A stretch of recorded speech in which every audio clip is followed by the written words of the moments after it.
que viesses a mim. Tenho esperado que me fales.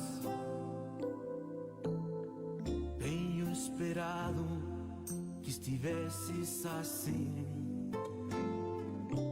Eu sei bem o que tens vivido.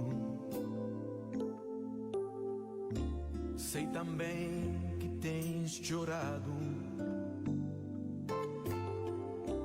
Eu sei bem que tens sofrido, pois permaneço a teu lado.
Eu sei bem o que me dizes,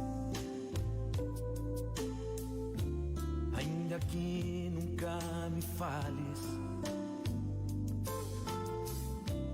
Eu sei bem o que tens sentido, ainda que nunca me reveles. Tenho andado ao teu lado,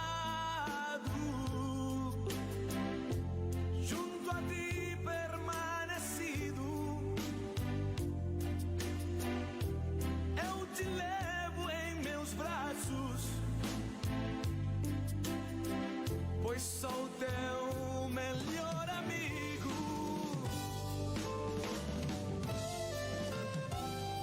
Ninguém te ama como eu. Ninguém te ama como eu. Olhe pra cruz, esta é a minha grande prova. Te ama como eu, ninguém te ama como eu, ninguém te ama como eu. Olhe pra cruz, foi por ti porque te amo. Ninguém te ama.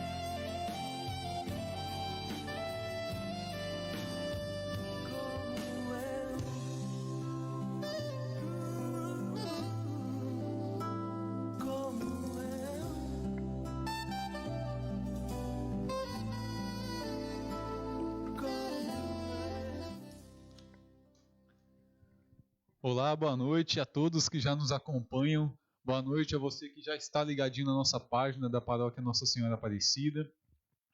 Com muito prazer, com muita alegria que nós estamos juntos nessa noite com o nosso convidado mais que especial, nosso programa aqui Os Filhos da Mãe. Já agradecendo a toda a paróquia que está conosco, nos auxiliando, a equipe da PASCOM, com o Diego que está aqui nos fundos aqui, ajudando a gente sempre. E a todos e ao nosso querido Padre John também, enfim, e a você que nos acompanha, como a mãe do Padre John, que já nos acompanha, que já apareceu pra gente, a Marli Souza está com a gente. Saudade de forma especial ao nosso querido Padre Zé. Boa noite, Padre. Boa noite, Rodrigo. Boa noite, prezados. Acho que posso dizer telespectadores, não é? Sim. Telespectadores desta programação. É com muita alegria que a gente recebe, e você pode aí, através das mensagens, também mandar sua pergunta, a sua curiosidade, né, para o Padre Zé. A gente sabe que 1 hora e 50 minutos é pouco, né, para tanta história, mas a gente vai tentar conversar, trocar uma ideia legal. Vamos começar aí, Padre, com uma curiosidade aí. Conta como que era o senhor quando criança, como é que foi a sua infância, que tipo de brincadeira que você gostava, você era meio arteiro, era mais quietinho, como é que foi a sua infância lá em Malta? Olha, em primeiro lugar eu gostaria de dizer que é um prazer muito grande para mim poder estar aqui junto para conversar um pouco a respeito da minha vida. Eu nasci numa ilha muito pequena chamada Malta, no sul da Itália, no meio do mar Mediterrâneo. Aliás, eu nasci numa ilha, outra menor ainda, chamada Gozo, numa aldeia pequena. Naquele tempo só tinha em torno de 600 habitantes, não é? Chamada Munchar, que ficava bem perto da praia de Islendi, que é muito procurada pelos turistas hoje em dia. Então eu nasci no dia 2 de outubro de 1941, portanto, em plena Guerra Mundial. Todo mundo sabe, aliás, muita gente, os imigrantes que vieram para cá, vieram naquela época, que de 1939 até 1945 ocorreu a Segunda Guerra Mundial.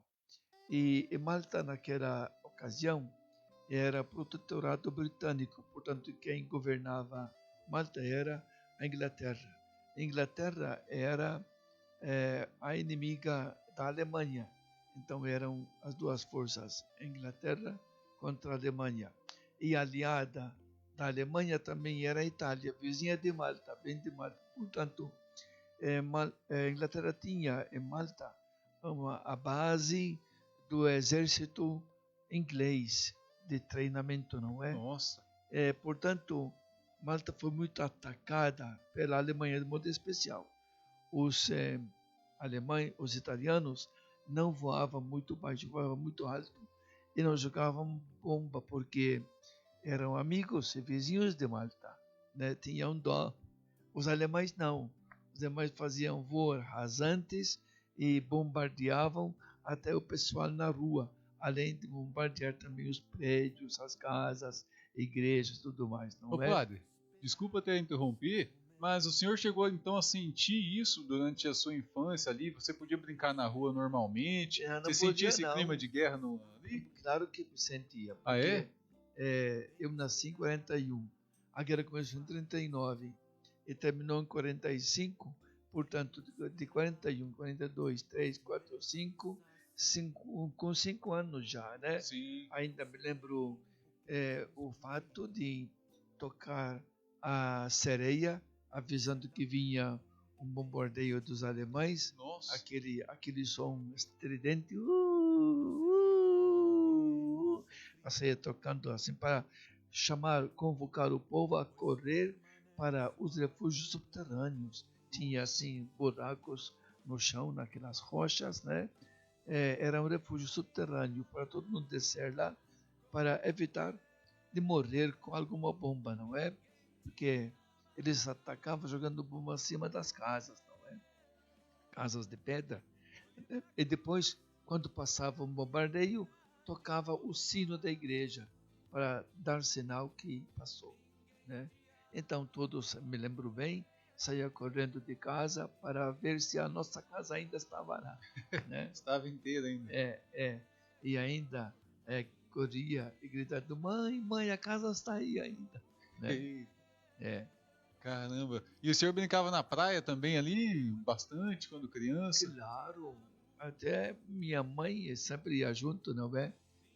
Lá tínhamos um pedaço de terra perto da praia e minha mãe gostava de plantar lá suas cebolinhas, salsinhas, sazão, né, tomate, né? Então plantava neste.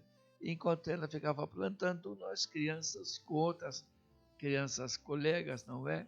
Íamos lá no mar, na praia. Nossa, que É gostoso. uma praia muito, eu digo uma enseada muito bonita, assim, dentro, no meio das rochas, né, com areia na praia, não é? O mar cristalino, água cristalina, dava para ver os peixes nadando junto, Nossa. né? E hoje pra gente, né? Tá assim, continua assim. Não, mas pra Ah, gente, eu digo assim, pra gente aqui de Rolândia, pra ir numa praia, né? O Diego que tá aqui, rapaz, isso é um investimento, uma viagem tão Não, mas as longa, né? praias aqui são diferentes, são bonitas, longas aqui, cheias de areia, Lá é mais curta. mas o mar não é tão claro, não é mais Sim. límpido como o mar Mediterrâneo. Porque tem que lembrar que o mar Mediterrâneo é um mar, assim, uma espécie, uma lagoa grande, com uma entrada de mar muito estreita, o Estreito de Gibraltar, né? Entre a Espanha, entre a Espanha e o norte da África, os Marrocos, não é? É estreito até, é chamado Estreito de Gibraltar, né? Porque a entrada depois formou uma lagoa grande, né? Que é o mar Mediterrâneo, que faz divisa, então, divisa com o norte da África e o sul da Europa. Olha que aula de geografia aí, rapaz. Eita! Você que pode estar nos acompanhando aí tem esse privilégio. Além da história do Padre Zé, a gente tem também aula de geografia, de história com a Segunda Guerra Mundial. Basta você olhar o mapa e ver. Então, É. o mar não recebe sujeira, porque também tudo é rocha, em torno tudo rocha, é coisa limpa, né? Não tem terra aqui. A terra e a sujeira que tem na terra cai tudo no mar, no Atlântico. Sim, olha que beleza. E vamos avançar um pouquinho aí, então, conhecendo um pouquinho da como era então o Padre Zé, depois cresceu um pouquinho. Até o seu nome, o senhor falou a pronúncia para mim ontem lá na missa, eu esqueci como é que se pronunciava o seu nome lá na... O sobrenome? O seu nome e o sobrenome, como é que O você... nome José é a tradução para o português. Mas eu sou registrado com 4 nomes. 4 nomes? Joseph, Bernard, Francis, Tarcísios. Isso Nossa. é, José Bernardo Francisco Tarcísio. Porque era costume... você não viu o príncipe Harry, o príncipe William, quantos nomes tem? Era coisa de gente chique isso aí, né? Não, é que é costume receber o nome da família, o nome que o pai dá, o nome do pai, e depois o padrinho, a madrinha e o padre que batizava, cada um dava o nome. Nossa. É costume. Sim. Mas depois para chamava só com o primeiro nome. Só que quando eu tive o primeiro passaporte, que era passaporte inglês ainda para vir ao Brasil, em 1961, tinha escrito lá no passaporte inglês Joseph Bernard, meu nome José Bernardo. E quando depois aqui copiaram, aqui no Brasil, do meu passaporte para a carteira de estrangeiro, copiaram o mesmo nome, José Bernardo. Aí quando Malta ficou independente, e nós já estávamos no Brasil em 64, o passaporte novo, que era maltês, cortou o nome de Bernard, ficou só Joseph. Só o Joseph. Mas aqui permaneceu José Bernardo, de tal forma que depois, quando ganhei a carteira de idade brasileira, eu fiquei como Joseph Bernard, José Bernardo. Como é que o senhor se sente, né? Ó, tinha 4 nomes, aí chega aqui em Rolândia para virar Padre Zé. Ficou pequeno, né? Pois é. Foi traduzido para o português. Joseph é José. Agora a abreviação de Joseph em inglês é Joe. Né? Joe. Ou é Joe. Aqui ficou o Zé. Ficou só o Zé. De 4 nomes grandes, sobrou só o Zé. Olha só que curioso, rapaz. Zé é a tradução do Joe. O Zé é a tradução do Joe. Lógico. O Zé é a tradução de Joe. Tá certo. Padre, mas vamos lá. A gente fala bastante, conversa muito na igreja sobre os jovens. Eu acho importante o testemunho dos nossos padres, dos nossos exemplos, de como foi a sua juventude. Eu tenho uma curiosidade, não sei se eu perguntei para o senhor nesses anos. O senhor pensou em não ser padre quando era jovem, quis se casar, teve essa A minha curiosidade? juventude era igual a de todos, né? Só tem uma diferença do tempo. Hoje a juventude vive uma época assim, muito livre, né? O nosso tempo de jovem ainda era muito mais restrito, né? A vida do jovem. Como também era aqui, a vida de jovem aqui antigamente era muito diferente. Os jovens antigamente moravam a maioria no sítio, era no sítio, né? Sim. Tinha que trabalhar junto com a família, no sítio, na lavoura, não é? Lá no meu tempo de juventude, era escola, porque a escola estilo inglês era o dia inteiro. Não tinha como trabalhar no outro trabalho, era o dia inteiro. Começava a parte de manhã, das 8 até 11h30, me lembro bem. Depois voltava em casa para almoço e retornava à escola das 2 até às 5, mais ou menos. Nossa, Né? tô louco. Não dava tempo de fazer um dever de casa na hora do almoço. Nem dava tempo nem para descansar um pouco, Vixe. nem para brincar um pouco. E as brincadeiras nossas de crianças eram na rua. Não tinha carro naquele tempo. Me lembro bem, na minha infância, na minha aldeia natal, na minha aldeia, tinha só 2 carros e um caminhão. Né? Nossa. O carro do padre, do padre vigário, e o carro de um professor que dava aula numa outra aldeia, né? E o caminhão que carregava pedras para a construção. E só. Só. Então, a rua estava livre para nós brincar. Toda criança brincava na rua. E brincava meio que as coisas que a gente brinca ainda Brincava de bola, bola, pega-pega. bola de gude, assim, ó. Sim. Cansei de jogar assim, ó, no chão, né? Para derrubar o castelo. Derrubando o castelo. Sabe o que é castelo? Sabe o que é castelo? A gente chamava Era de assim, burcão eram aqui, jogar burco. 3 bolas de gude e uma no meio. 3 porque juntava e uma em cima, né? Então jogava, derrubando o castelo, você ganhou tudo. Ganhou as quatro bolas de gude. Era simples, mas bonito. Também tinha outro jogo chamado de passeio, de pulando, cruzando as pernas, pulando. Tinha riscos no chão. Como se fosse uma amarelinha, assim? Mais ou menos, coisa assim, né? E depois a praia no tempo de verão. Nossa, então todo nem me mundo fala no mar, isso. né? A molecada no mar. Naquele tempo não tinha. Se jogava no mar de calça e tudo. Era calça curta, né? Eu acho que Deus sabe o que faz, porque se eu tivesse nascido na beira do mar, que nem o senhor, eu acho que eu não ia vir pra igreja, velho. Diego, fala a verdade, eu ia ficar só lá no mar, pai. É tão gostoso quando eu vou. Mas cansa também. Enjoa também? Cansa. Nós preparávamos um lanchinho, não tinha lanchonete na rua, como tem hoje. Mas nem aqui não tinha. Aqui também não tinha. Quando estava tomando conta aqui na Oliveira, não tinha lanchonete nenhuma. Nossa. Não tinha nem o carinho de lanche. Nada. Outros tempos. Né? Viu, mas tem uma pergunta aqui, padre. Mandaram eu perguntar, hein? Não sei se o senhor vai querer responder. O padre Zé, lá, o Joe, lá em Malta, teve alguma namoradinha antes de ir pro seminário ou não? Tem uma colega. Não, antes de entrar no seminário. No ginásio. Sim. Eu estudei no ginásio. Na escola, como era aqui antigamente, também era assim. Hoje em dia mudaram, mas era escola elementar, grupo escolar seria a escola elementar. Depois era o ginásio. E depois era a faculdade, ou então era a universidade. Sim. Então, eu fiz a escola, grupo escolar normal, escola elementar normal.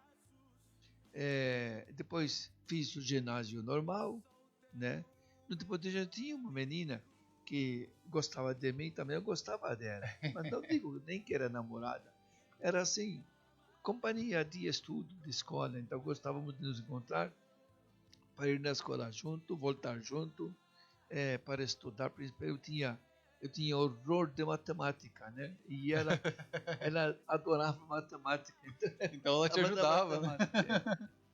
É, Ah, entendi. mas era coisa normal, né? Dava uma balançadinha. Mas assim, o senhor nunca.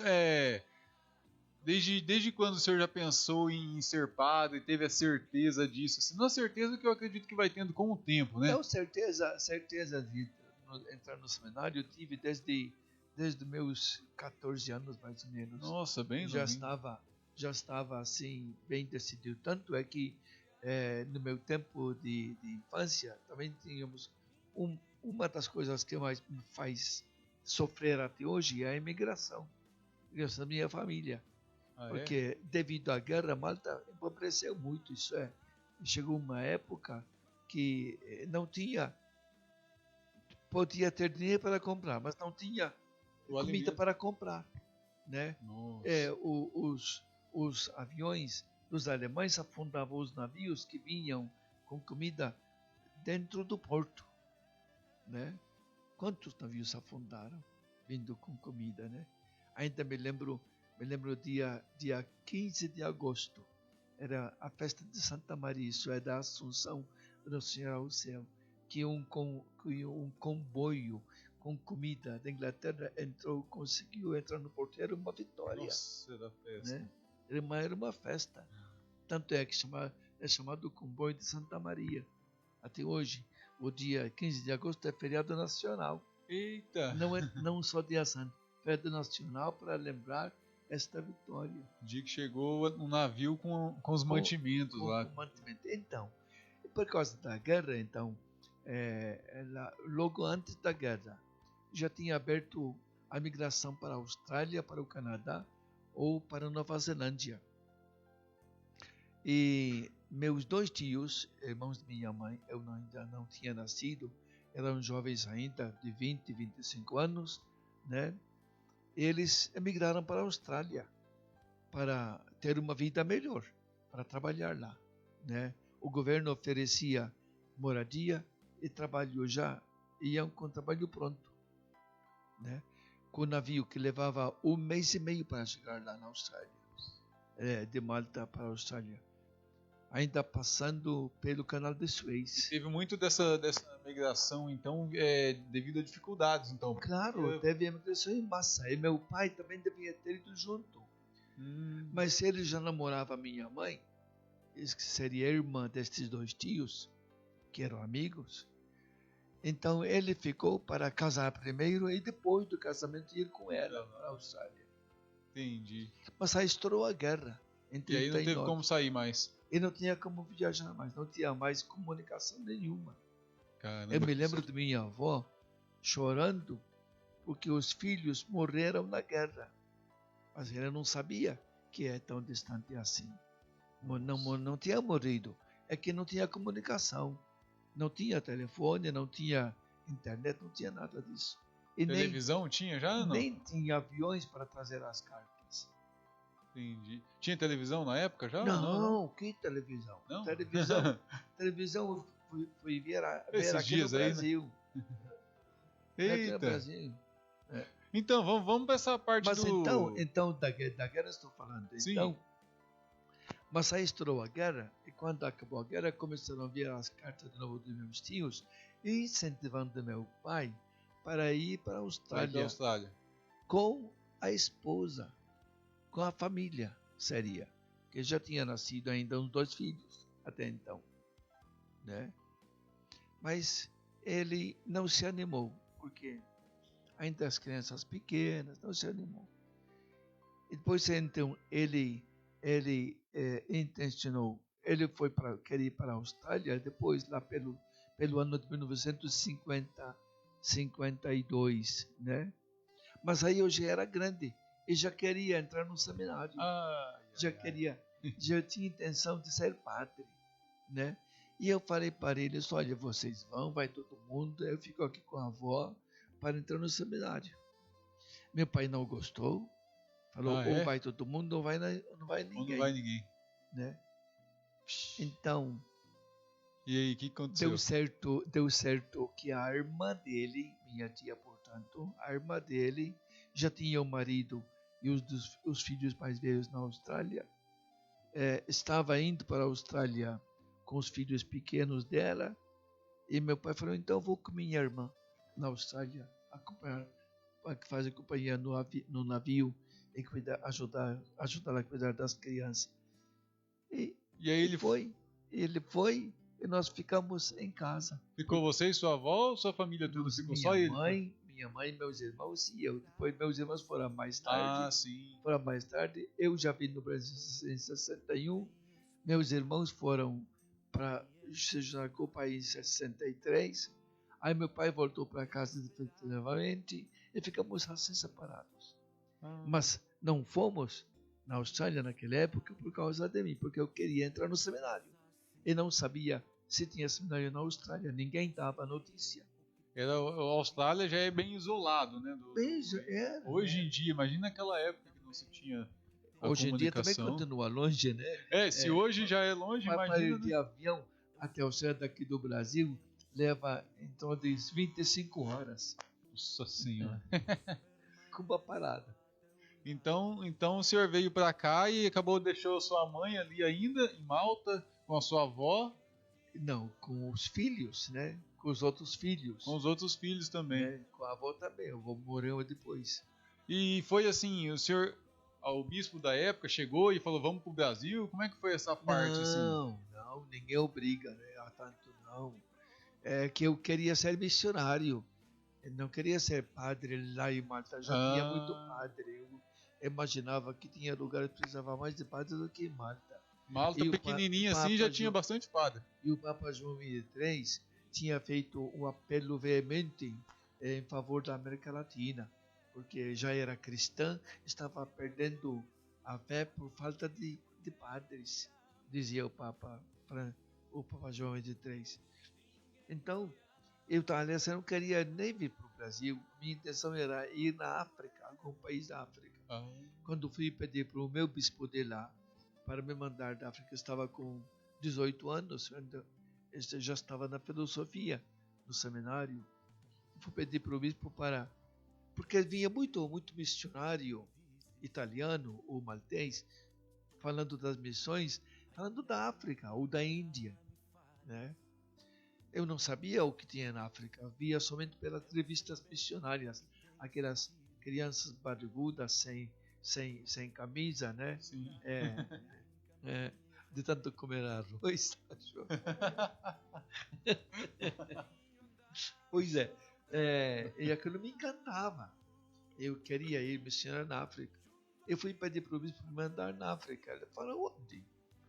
Falei Quênia, Tanganica, Rodésia, me lembro bem até hoje. Ele falou, mas eu não conheço ninguém naquelas bandas. Vixe. Eu não tenho contato com ninguém. E de repente, como por uma inspiração, ele falou, por que não o Brasil? Brasil? Eu dei uma risada. Brasil? Nunca ouvi falar. Ah, é? Ele falou, nem eu como... Brasil não é África. Ele falou, acho que é. Mas, há um tempo atrás na geologia até era junto, né? Mas depois deu uma pequena separação. É que um ano antes, mais ou menos, ou 6 meses antes, estava se preparando em Roma o Concílio Vaticano II. Tinha preparação. E tinha alguns bispos do Brasil que estavam lá na preparação do concílio, estava em Roma.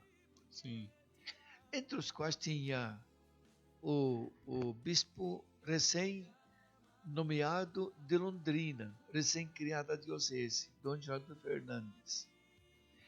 E em conversa com outro bispo do Paraná, que era Dom Gerardo Sigon de Jacarezinho, esse Dom Sigon falou para ele, olha, Dom Gerardo, você está falando que Londrina não tem muito padre, né? Só tinha, acho que 3, 4 padres diocesanos, né? Lá em Malta tem muito padre. Por que não dão um pulo até lá? Está tão perto aqui de Roma. E ele foi se formar com as irmãs franciscanas do Coração de Jesus, que tem aqui em Rolândia. que já tinha um casa em Roma. Ah, Como que dá para ir até lá?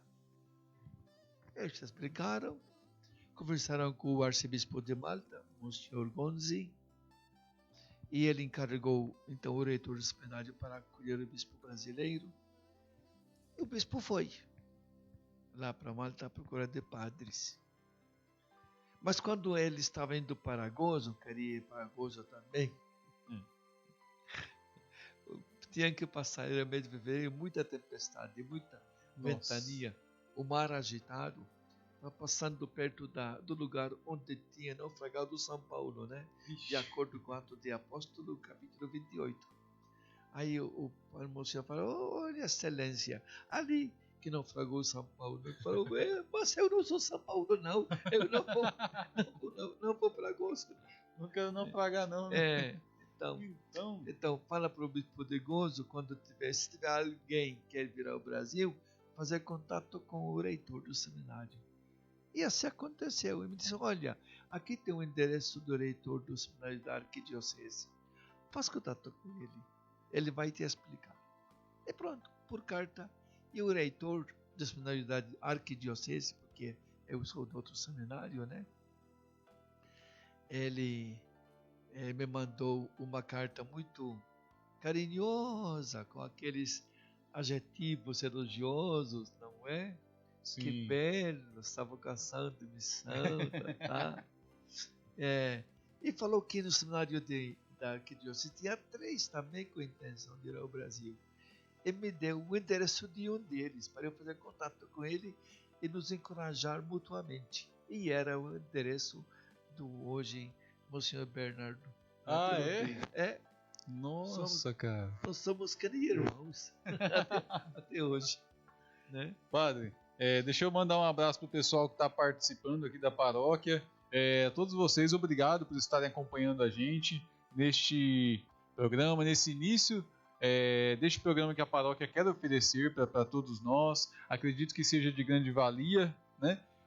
Por exemplo, com pessoas como o Padre Zé, para a gente, mesmo nesse tempo de distância física, né, a gente não pode estar tendo os encontros, as formações com o salão cheio, né? E a gente tenta levar essa presença da forma que a gente consegue, da melhor forma para vocês.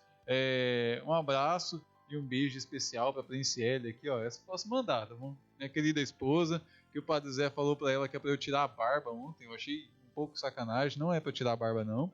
O Márcio. Eu não falei para arrumar. Não, só arrumar? Eu estava muito bagunçado. Dá um jeitinho de cortar um pouco. Eu ia passar, mas o Cristiano não abria hoje. O cabelo dele, mas você tá vendo? Militar, assim. Ó, o Márcio participa com a gente, o Lúcio, aqui da paróquia. Lúcio, boa noite. Boa noite para a Círcia também. Deus abençoe vocês. A Juliana está dizendo aqui, ó, que a história do Padre José se mistura e se confunde, né, com a de Rolândia. História viva de nossas paróquias. A história de nossas paróquias passa pelo ministério do Padre Zé. Já a gente vai entrar nisso aqui nas paróquias agora. E a Maria também, a Maria Aparecida. Maria, saudades, um abraço para você. Que Deus te abençoe. Também participa com a gente. A Luzia Campos, a Márcia Aparecida, mãe do Diego, também participando com a gente. Deus abençoe, gente. Se vocês tiverem dúvidas, curiosidades, também podem mandar aqui. Para o Caio também, o Caio está assistindo aqui com a gente. Caio, um grande abraço para você, dizendo que a lenda, né, o Padre Zé está aqui com a gente. Olha, quando eu cheguei aqui em 1961, aí quando chegamos aqui, chegamos em 5, chegamos de ônibus em Londrina. Vieram 5 da mesma ilha onde o senhor morava lá. Eram 3 da ilha de Malta, da ilha maior, e 2 da ilha de Gozo, a ilha menor. Né? Entre os quais eu próprio, né? Aí chegamos em Londrina. Devia ter padre nos esperando na estação rodoviária. Lá, era tudo abaixo da catedral. Não, era só pó. Não tinha ninguém esperando. Ficamos parados lá. De batina, éramos de batina naquele tempo. De batina. Causar boa impressão, né? 5 padrequinhos sem saber onde é que vão. E não tinha ninguém, só tinha jipe. Só tinha jipe levantando poeira danada, aquela poeira vermelha, né? Não tinha ninguém para recepcionar vocês? Nada. Oxi. Aí veio um jipe com um padre de guarda-pó, todo mundo usava o guarda-pó branco, não é? Por causa do pó. Ah, né? é? Ele veio, vocês então são os 5 que vão vir, mas nós somos, né? Oh, não, o bispo não veio receber vocês? Ah, não, monta aqui no jipe, né? Montamos no jipe com mala e tudo, né? E ele sabia falar um pouco, desenrolava o... Era maltês. Era maltês, tá. Hoje é bispo Dom Walter Beyer, lá de União de Vitória, né? Ele era frade dominicano, né? E botou vocês dentro do jipe, Ele era então. padre em Faxinal, era pároco de Faxinal. De Faxinal veio aqui para receber vocês? Não, ele estava na diocese, era a diocese de Londrina. Entendi. Ele estava na diocese, passou por lá por acaso e nos viu lá. E viu os padres perdidos. Aí Dom Gerardo nos recebeu muito bem, muito carinhoso, almoçamos. Me lembro que tinha na mesa sobremesa um mamão, aquele mamão de sítio, né? Não tinha mamão de chique, esse mamãozinho que não sabe, você não sabe se é mamão ou outra coisa, né? Era aquele mamãozão, né? Mamão grande, parecia melão, né? Eu pensava que era melão. E você melão. Então Dom Gerardo dizia, coma. Mas como comer essa fruta? Ele cortou assim, e eu me lembro que eu dei a primeira mordida, era amargo aquilo, né? Ele falou, não gostou? Ele me dizia, esta é a fruta più dolce del Brasile, a fruta mais doce do Brasil. Não entendi nada. Então ele começou a falar, com bastante açúcar. Pois é, então depois ele nos mandou aqui para a Rolândia, porque já tinha as irmãs maltesas. E aí dos 5 vieram para a Rolândia ou não? Eram as férias, antes de ir para Curitiba, porque era o mês de dezembro, ficamos aqui dia 18 de dezembro. Era o ano novo, em fevereiro começavam as aulas em Curitiba, né, de teologia. Aí viemos para cá, ficamos morando na sacristia da igreja matriz. Ficamos lá 2 meses para aprender português. E assim, o senhor já tinha algum estudo vindo de lá ou não? Começou o estudo para ser padre aqui? Já tínhamos a filosofia. Ah, já veio com a filosofia, entendi. Aqui para estudar teologia. E ainda me lembro muito bem, eu vim aqui na Vila Oliveira com o Padre Carlos. Ele vinha, era o pároco, e vinha rezar a missa de domingo às 3 ou 4 horas da tarde, né? Mas não era a Vila Oliveira naquele tempo, era a Vila Campinho. Era Campinho. Era o Campinho. Então vamos na igreja do Campinho, né? E era só igreja, algumas casinhas em volta, pouca coisa, não? Só igreja. Casa aqui. Tinha a casa do Dona Assunta, né? Era Dona Assunta aqui do lado, né? Tinha mais algumas 2 casas. Se não me engano, acho que não tinha venda nenhuma, né? Gente, que memória, hein? Olha, quem me conhece sabe que eu não lembro. Olha, sabe coisa... que no assunto não tem uma casa que Rainha do Lar? Sim. É a avó dela, bisavô, acho que o bisavô daquela menina. Nossa. Bem menina. Caramba, e aí então existia a matriz, existia aqui a capela da Vila Campinho. E a capela da Vila Campinho, e mais as capelas juntas, né? Que eram Caramuru, São Rafael, Pena Vermelho, Jaborandi, São Martinho já era paróquia também, tinha feito paróquia 2 anos antes, Saboleiro. E assim, qual foi a primeira grande obra que o senhor começou aqui como pároco já em Rolândia aqui? O senhor lembra? Lembro, mas primeiro, eu diria, depois de 4 anos de estudo... Fique à vontade, o cronograma é seu. Depois de 4 anos de estudo, ordenamos padres, e o bispo nos destinou, cada um, para algum lugar. E a mim, ele me mandou em Pitangueiras, como pároco em Pitangueiras, em 1966. Entrei em Pitangueiras como pároco, segundo pároco de lá. Também era paróquia recente, né?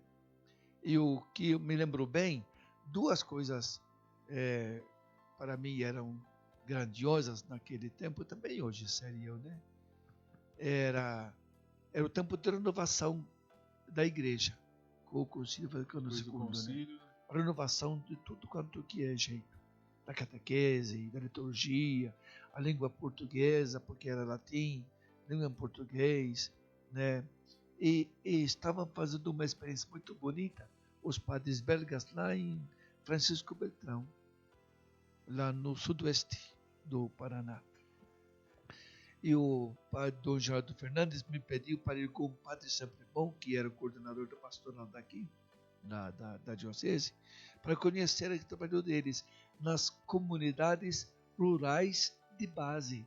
Era a maioria do pessoal era gaúcho, que lá nos sítios, na periferia da cidade, criavam comunidades assim para não só para aprender religião, para estudo de religião, mas mais ainda para se interessar pelos problemas locais Sociais e ali. melhorar o seu ambiente. Padre, e uma dúvida que eu tenho, assim, o senhor falando agora de todas essas mudanças da igreja, hoje em dia, quando algo novo é proposto na igreja, já gera um pouco de coisinha ali de pessoas que não querem mudança. O senhor enfrentou alguma dificuldade nesse sentido? Ah, naquele tempo também tem assim. Tinha gente amarrada com a língua latina. Não queria de jeito nenhum Queria mudar. ficar com o latim, mas começou devagar, sabe? Começou primeiro as leituras em português. As leituras bíblicas em português. E a oração eucarística continuou em latim. Até que depois, com o passar do tempo, foi mudando tudo. Foi sendo traduzido. Não tinha cantos para cantar. Nós cantávamos ainda cantos que eram traduções de outras línguas, né? Tradução do espanhol, italiano? Não, de italiano, do alemão. Deus eterna voz, louvor. Esse era do alemão. Quem sabe era faz alemão. ao vivo. Padre, tem um amigo especial mandando um abraço para você. Tá dizendo que se você lembra do ex-seminarista Rodrigo Tomasi. Rodrigo Tomasi de Curitiba, ele é. Lógico que eu lembro dele. Ele falou que você é o guru espiritual da família dele. Mas faz tempo que não vejo esse homem. Ele foi lá em casa até uma vez, Rodrigo. Um abraço para você aí. Ele ficou um tempão aqui. Sim, ele ficou. Um tempão aqui com o padre Renato. É. Ele foi lá em casa, conheceu minha avó, Rodrigo. Grande abraço para você, viu? Almoçou lá em casa no sábado. Eu lembro muito dele. A Márcia também está assistindo com a gente. A Márcia das Sementes do Reino, a Meire. Um abraço para todos vocês. Vamos continuando aqui que tem lenha para queimar. Vamos embora. Padre, então fala mais dessa. O povo quer saber assim dessa. Como o senhor tem parte em todas as nossas paróquias aqui. Como que foi tudo isso? Desbravar esse mato aí que era aqui. Olha, tudo foi acontecendo sem que a gente planeje. Isso foi acontecendo por acaso, não, eu diria. É que, primeiramente, assim, vamos dizer assim, da Vila Oliveira, não é? Ele ficou uma época sem pároco. Tinha um pároco aqui que no fim decidiu ir embora para o estado de São Paulo. O bispo não tinha quem colocar. Então ele me pediu para tomar conta até aparecer algum padre, né? Esse tempo ficou 4 anos mais ou menos. Rolândia também não era tão grande assim como é hoje, né? Aqui no Novo Horizonte não existia. Aqui era a Fazenda do Café, fazenda do Pascoal Greco de café. Uma fazenda grande. Ali para lá não chegava, olha, nem até a metade para cá lá da faculdade, né? Nossa. Naquele canto tinha uma casa, uma venda, uma espécie de venda, numa chácara, um pouco grande. Era terminava por ali, do perto pai da... do Toninho, do diácono Antônio. Antônio Martins? Antônio Martins. E o Pedro, o irmão dele. A família deles é bem antiga aqui em Rolândia. Ainda tem um barzinho, não tem? Tem um barzinho lá, uma vendinha. Sim, ainda verdade. lá, né? Até hoje. Pois é. E aqui para cima tinha um monte de chácaras. Aqui onde hoje tem aquele buffet. O vitrê aqui embaixo? Ali era tudo chácara. Tinha um que eu sempre frequentava. Ele tem muita galinha solta, né? A dona Rosária Cardoso, o seu Pio Cardoso, lembrou bem, né? Ainda acho que tem familiares morando aqui ainda. né? Não sei. Deve ter, com certeza. Padre, eu tenho outro... Bom, então Pode falar. Então, Tem um recadinho especial depois pro senhor. então, a casa era uma casa, que é a igreja de madeira, é pequena, precisava de uma reforma muito grande, e ajuntei uma comissão daqui, a maior parte de gente daqui, alguns ainda estão vivos, Clementino de Freitas, por exemplo, Clementino. é bicicleteiro, né? Sim, ele tem uma barraca na feira, também tinha aqui na rua. Isso, tinha o Alair,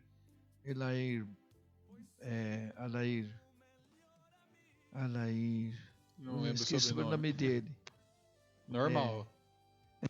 O irmão dele, tinha o Sebastião Feltrin, Ah, tinha, quem mais? Tinha um Crispim, né? Também tinha um sobrenome alemão, vixe. Mohr, né? Também era dos jovens, o filho dele era da juventude daquele clube dos jovens aqui.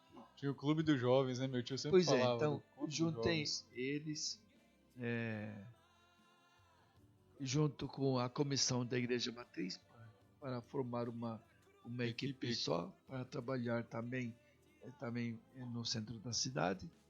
E olha, com a ajuda de muita gente e com muito esforço, conseguimos erigir esta igreja, não Esta é? aqui, né? Ó. Em torno da outra, que ficou por dentro. Ah, Foi feito de propósito para ter onde o povo ir na missa, não é? entendi. E o senhor falou um pouco antes do programa pra gente, curiosidade, né? Que o senhor quis mudar um pouco o estilo ali. Como é que foi isso aí? Porque todo construía igreja com 4 paredes, já 2 paredes compridas e depois assim de comprimento e 2 menores na frente e atrás, não é? Sim. Então eu pensava em mudar um pouco, dar um pouco de estilo, arquitetura, um pouco mais pouco atraente, diferente, não é? Por isso que ficou assim, com cantos assim, ó. Divididas assim. E buscou inspiração nas Mas janelas? Peguei inspiração na capela do Seminário dos Palotinos em Londrina, aqui dentro. Se alguém for lá, dá para ver. Fica a dica aí. Parecida. E é que a conversa é muito boa, padre. A hora passa que tinha que ser pelo menos umas 3 horas. Da mesma forma, aconteceu com Novo Horizonte. Novo Horizonte É aí que eu ia chegar mesmo. começou a crescer, então naquela ocasião começou a ser vendida os terrenos para o Novo Horizonte. Só tinha o Parigô. O Parigô já existia, né? E não tinha capela, não tinha igreja. Então o povo falava da necessidade de ter uma igrejinha. Acontece que aqui para baixo, na Água do Bandeirantes, tinha uma capela bem razoável de madeira, mas grandinha até, né? Que eu ia celebrar missa lá nessa capela. Que tem um português que tinha construído, um português da família Bárbara, né? Aí aconteceu que em 1974 deu uma grande geada que queimou todo o café. Sim. Daqui da região. Todo o café. Foi um transtorno muito grande, foi um desânimo terrível. Ninguém mais tinha, o povo do sítio então saiu do sítio, não tinha mais no que trabalhar, né? Além do dono, né? Era muito baseado no E café, muitos proprietários foram mudando para Mato Grosso. Foi um êxodo, né? E a capela ficou abandonada. Não tinha mais gente morando lá, só tinha sobrado 2 famílias só. Aí um dia, Dom Gerardo Fernandes, vindo de Astorga, lá por Pitangueiras, não é? De carro, ele viu a porta aberta e desceu. Entrou nesta capela abandonada, né? Tinha uma vaca dormindo no meio dos bancos. Né? Para tudo. Ali O bispo entrou e tinha uma vaca dormindo dentro dos bancos. Vamos acompanhando aí, gente. Aí ele passou lá comigo na matriz e disse, olha, eu passei naquela capela, tinha uma vaca lá, precisa tirar aquela capela de lá. Se não tirar, eu vou mandar pedreiros de Londrina para tirar e levar para Londrina. Falei, não, Dom Gerardo, mas fazer como para tirar a capela? Disse, olha, pega 2, 3 pessoas, para fazer uma pesquisa lá entre os moradores, se eles estão interessados na capela ou não. E eu peguei, me lembrou bem, o Bernardo Zanetti, que já faleceu, e Marcílio Giuliani, que ainda está vivo, mora aí na Europa. Eles moravam lá, foram fazer pesquisa e não acharam interessante, não acharam nem com vantagem nenhuma ter capela lá, menos que era o dono, um português, que era o dono do boteco da venda, na frente, ele que estava interessado na venda. E então, com a ajuda da prefeitura, naquele tempo, o prefeito podia dar ordens diretamente, hoje não pode. Então, o prefeito naquele tempo então pediu os carpinteiros dele da prefeitura para ele desmanchar aquela capela e trazer aqui no Novo Horizonte. E aí era ali. E aí então colocamos a capela aqui no Novo Horizonte. Nossa, é assim que começou. Assim começou.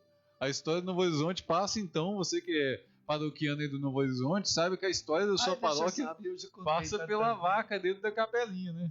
Que interessante, cara. E aí depois veio a ressurreição, quando que veio? De Fátima, por ser Nossa Senhora de Fátima. Ah, é? Porque aquela capela era de Nossa Senhora de Fátima, era dos portugueses que tinha. Olha só, feito, cara. Nossa. E a ressurreição veio muito tempo depois ali? A ressurreição veio agora, já neste século. Ah, sim, que ela se tornou paróquia foi recentemente, mas a própria capela é bem recente? Mas também foi a mesma coisa. Eu não queria a igreja onde está hoje, eu queria a igreja onde tem a escola, São Fernando. Ali tinha um terreno vazio, livre, mas era o terreno do governo. Pertinho do lago ali? Mas era terreno da Coapar, terreno livre. E a Coapar não, o governo do estado não quis permutar. Não quis permutar, porque de fato ficou melhor onde está aí. Então eu tentei naquele meio entre Jardim Primavera e o Padre Ângelo, né? Até hoje está vazio aquele terreno, mas foi loteado agora, acho. Mas naquele tempo estava em briga de herança, né? Não podia mexer. Né? Não podia mexer em nada. Então tinha um clube, o clube do Pica-Pau. Ah, é? Onde está hoje era um campo de futebol. Que agora está ao lado. O clube que tem do lado lá, o senhor fala... Como é que é o nome lá, cara? Pica-Pau. Não, mas não é... Não é a Semur que tinha por ali? O Samuratais. É outra, tá. A Samuratais. Era o clube do Pica-Pau. Então, compramos. A Matriz comprou todo aquele campo, o campo que tinha, aquele terreno todo, onde está a igreja hoje. Né? E com a mesma coisa. Aí formamos uma equipe de lá, que era gente muito simples naquele tempo, né? Não tinha também tanta gente como tem hoje. Só tinha o Padre Ângelo e depois tinha a favela, que depois virou Geminada, né? Foi o caso da Geminada. O Padre Ângelo, ele ficava aqui na Vila Oliveira, não? E daí o senhor levou ele para lá? Não tinha ligação com lugar nenhum. Aquele cresceu naquela região. Algumas pessoas que moravam aqui, então, ficaram ligados à Vila Oliveira. Outros que moravam em outros lados, ficaram ligados de onde vieram. Né? Mais pela proximidade mesmo. E eu tinha rezado a missa. Eu rezava a missa uma vez por domingo. A Coapar tinha cedido um barracão que ela tinha para ser igreja e para ser sede da pastoral da criança ao mesmo tempo. Nossa, homem.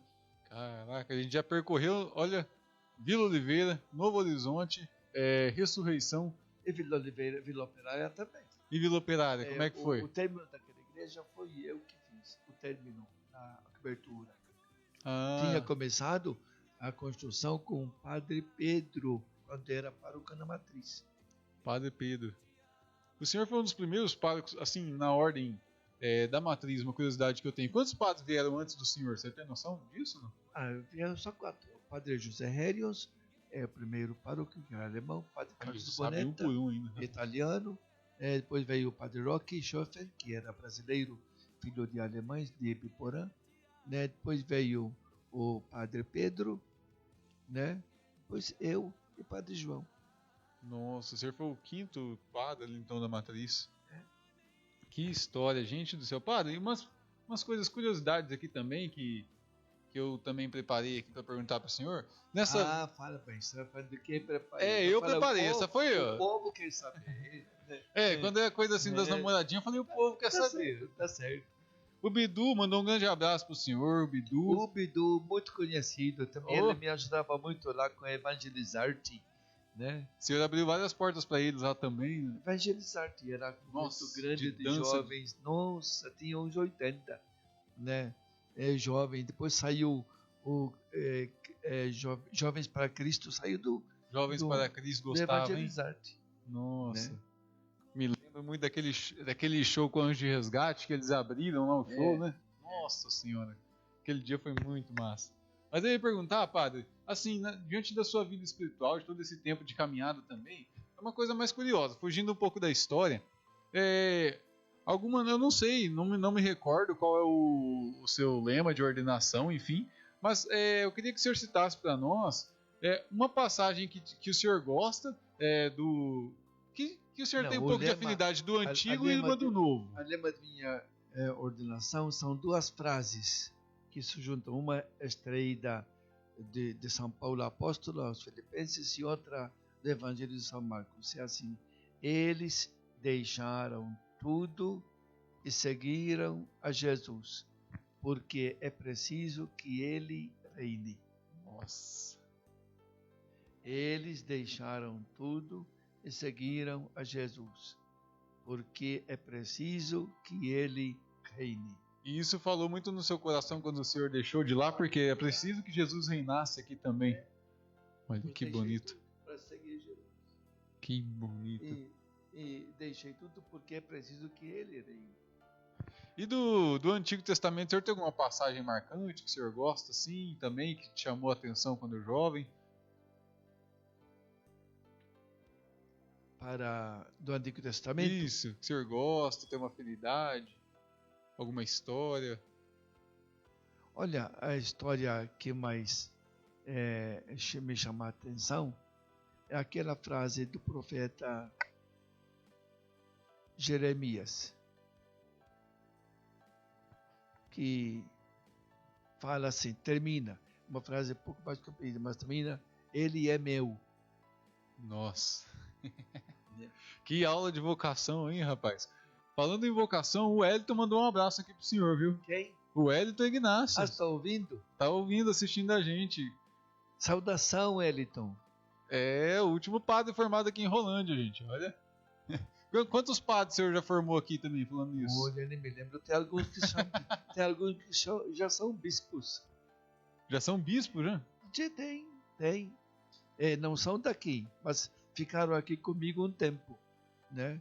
O arcebispo de Botucatu, Dom Maurício Grotto de Camargo, né? Ele ficou 6 meses aqui como diácono. Nossa, padre, olha, como eu falei, passa muito rápido, 7:55 já, o decreto tá aí pra gente cumprir, né? Vai passar já a polícia aqui. Já vai passar a polícia aqui, mandando a gente embora. Eu gostaria que o senhor encerrasse, deixando o seu recado aí, de coração, o que você tem para dizer para o povo rolandense, desde esses que te acolheram, desde o seu trabalho todo nas paróquias, na matriz, e aqui, um recado do senhor para o povo rolandense. Afinal, olha, eu acho que o senhor é mais rolandense do que o meu recado se resume numa palavra só: muito obrigado. Porque eu devo gratidão a todas as pessoas, indistintamente de classe social, pela ajuda, pela compreensão, pela colaboração e, de modo especial, pela amizade que sempre vi aqui em Rolândia. Rapaz, é emocionante. Eu acho que humildemente, em nome do pessoal que está assistindo, a gente tem que agradecer muito o senhor por tantas coisas. Enfim, vamos lá para a gente ir encerrando aqui os nossos recados da paróquia. Você que está sempre acompanhando aí a gente. Então, por enquanto, os horários da missa do sábado foi alterado para as 18 horas, devido a este decreto aí, né? Então, no sábado às 18, no domingo às 7, às 8h30, às 10 e às 18 também. Na quinta-feira temos o Corpus Christi, então, às 8 da manhã, a primeira missa, depois com o passeio eucarístico, né, Diego? Diego está ali, o roteiro aí será divulgado amanhã nas páginas da paróquia, você pode acompanhar. Depois temos uma missa à tarde, para você também que não puder vir pela manhã, às 18 horas também à noite, você é convidado. Continue contribuindo, você que nos ajuda aí na nossa reforma interior lá da paróquia, mais uma história sendo construída, mais uma etapa da nossa paróquia com a ajuda de todos. Muito obrigado a você que já tem nos ajudado. E enfim, segunda-feira que vem estaremos aqui de novo com o programa Os Filhos da Mãe, com mais um convidado muito especial. Durante a semana temos aí a quinta-feira eucarística, vale sempre destacar que essa quinta-feira também é o Corpus Christi, né, já se mistura, mas toda a quinta a nossa paróquia fica aberta para adoração, aberta diariamente para a sua oração, e qualquer dúvida aí você pode estar entrando em contato com as nossas páginas, você pode baixar o aplicativo aí da paróquia, que a gente tem o aplicativo, acessar o site e tudo mais. Um grande abraço no coração de vocês. Vou deixar o Padre Zé dar uma bênção aqui para a gente final. Muito bem. Nosso Senhor Jesus Cristo esteja perto de vós para vos defender. Estende o vosso coração para vos conservar. Que Ele seja vosso guia para vos conduzir. Que vos acompanhe para vos guardar. Olhe por vós, sobre vós, derrame sempre sua bênção. Ele que vive e reina na unidade do Espírito Santo. E a bênção de Deus Todo-Poderoso, Pai, Filho e Espírito Santo, desça sobre vós e permaneça sempre. Amém. Amém. Muito obrigado, gente. Até a próxima. Valeu!